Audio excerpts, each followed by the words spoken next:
अस्सलाम वालेकुम, मेरा नाम है आसमान कुरैशी। आज हम जिस सब्जेक्ट को कवर करने जा रहे हैं वो बहुत ज़्यादा डिमांडिंग सब्जेक्ट था कि 10th क्लास की पाक स्टडी को उसका जो मॉडल पेपर है, ये जो पेयरिंग स्कीम है वो क्या है। बहुत ज़्यादा लोग मैसेजेस भी कर रहे थे और पर्सनल भी कह रहे थे, तो इसलिए आज हमने ये जो सोचा कि पाक स्टडी के सब्जेक्ट को कवर करते हैं। पाक स्टडी का जो सब्जेक्ट आपको मालूम है वो अब 100 नंबर का होगा 10th क्लास के बच्चों के लिए। उसके लिए आपको टोटल 3 घंटे का टाइम दिया जाएगा। 3 घंटे के अंदर आपको 100 नंबर का पेपर सॉल्व करना होगा। 20 नंबर का ऑब्जेक्टिव पेपर होगा यानी कि एमसीक्यूज़ का, और 80 नंबर का आपका सब्जेक्टिव पेपर होगा यानी कि उसमें शॉर्ट क्वेश्चन और लॉन्ग क्वेश्चन शामिल होंगे। तो चलिए हम शुरू करते हैं एमसीक्यूज से। 20 नंबर के एमसीक्यूज आएंगे आपके पास, और जो डिवीजन होगी उनकी कुछ ऐसी होगी, जैसा कि आपको मालूम है टोटल 8 यूनिट्स हैं पॉक स्टडी के। तो यूनिट 1 से 2 एमसीक्यूज आएंगे, यूनिट नंबर 2 और 3 से 3 3 एमसीक्यू, यूनिट नंबर 4 से अगेन 2 एमसीक्यूज, यूनिट नंबर 5 से 4 एमसीक्यूज आएंगे, और यूनिट नंबर 6 7 और 8 से 2 2 एमसीक्यूज बनेंगे।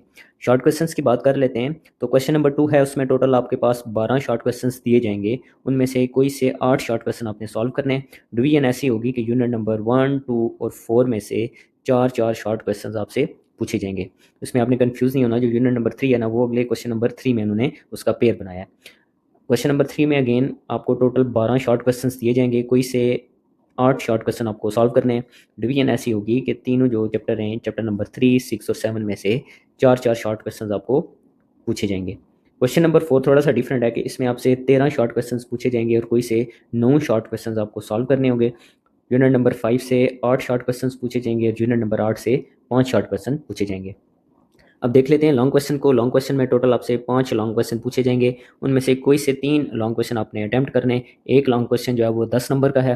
टोटल आपको 30 नंबर यहाँ से मिलेंगे। क्वेश्चन नंबर 5 पहला लॉन्ग क्वेश्चन चैप्टर 2 से बनेगा।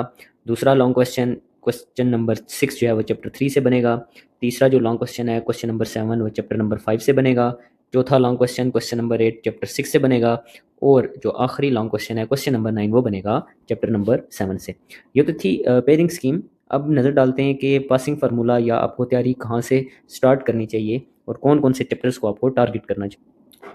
जो इस हवाले से पहली स्कीम है अच्छे मार्क्स लेने के लिए, अगर मैं आपको कहूँ कि आप तैयार कर लें यूनिट नंबर 1 2 3 6 और 5, तो फ़ायदा क्या होगा कि 1 और 2 जब यूनिट तैयार करेंगे तो आपके क्वेश्चन नंबर 2 में से 8 शॉर्ट क्वेश्चन अटैम्प्ट हो जाएंगे, और नीचे से क्वेश्चन नंबर 5 जो पहला लॉन्ग क्वेश्चन है वो भी अटैम्प्ट हो जाएगा।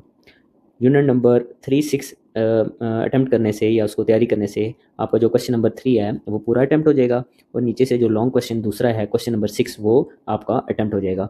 और यूनिट नंबर 5 अच्छे से तैयार करने से आपके 8 शॉर्ट क्वेश्चन क्वेश्चन नंबर 4 से अटैम्प्ट हो जाएंगे, और क्वेश्चन नंबर 7 जो आपका लॉन्ग क्वेश्चन का वो पूरा अटैम्प्ट हो जाएगा। यानी कि लॉन्ग क्वेश्चन के 30 नंबर आप ले सकते हैं, और 16 जमा 16 32, और 16 जमा 16 यानी कि 48 प्लस 30, यानी कि 78 मार्क्स आप आराम से हासिल कर सकते हैं अगर आप पहला दूसरा तीसरा छठा और पाँचवा, यानी कि पहला दूसरा तीसरा पाँचवा छठा यूनिट अगर आप अच्छे से तैयार कर लें। अभी हमने इसमें जो एमसीक्यूज़ है उसको काउंट नहीं किया, तो उनको भी अगर काउंट कर लें तो पहला दूसरा और तीसरे यूनिट से 3 3 6 2 8 एमसीक्यूज़, पाँचवें छवें से 6 यानी कि 8 और 6 14, 14 जमा 78 अगर इनको जमा करें तो 88, और यानी कि 92 मार्क्स आप आराम से हासिल कर सकते हैं अगर आप पहला दूसरा तीसरा पाँचवा और छठा यूनिट अच्छे से तैयार कर लें।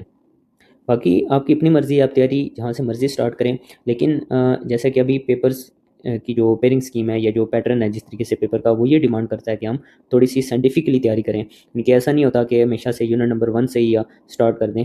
सबसे पहले ये देखना चाहिए कि कौन से यूनिट से सबसे ज़्यादा जो वेटेज है शॉर्ट क्वेश्चंस की और लॉन्ग क्वेश्चंस की वो आ रही है। सम टाइम ऐसे होता है कि हम ऐसे शॉर्ट क्वेश्चंस के लिए ऐसे यूनिट्स को टारगेट कर लेते हैं कि उनसे कोई ना कोई लॉन्ग क्वेश्चन नहीं बन रहा। फॉर एग्जांपल, अगर आप क्वेश्चन नंबर 2 में यूनिट नंबर 4 को टारगेट करते हैं तो उसमें से 4 शॉर्ट क्वेश्चंस तो बन रहे हैं, लेकिन कोई भी जो लॉन्ग क्वेश्चन है वो यूनिट नंबर 4 से नहीं बन रहा। अगर आप इसी तरह क्वेश्चन नंबर 4 में चैप्टर नंबर 8 को टारगेट करते हैं तो 5 शॉर्ट क्वेश्चंस तो आपको वहाँ से मिल रहे हैं, लेकिन कोई लॉन्ग क्वेश्चन आपको नहीं मिल रहा। तो ऐसे यूनिट्स को टारगेट करना चाहिए जिनसे मैक्सिमम शॉर्ट और लॉन्ग आपके दोनों अटैम्प्ट हो जाएंगे। तो उम्मीद है आपको मेरी ये बातें समझ आ गई होंगी। इंशाल्लाह जल्द मिलेंगे अगली किसी सब्जेक्ट की पेयरिंग स्कीम के साथ। तब तक अल्लाह हाफिज़।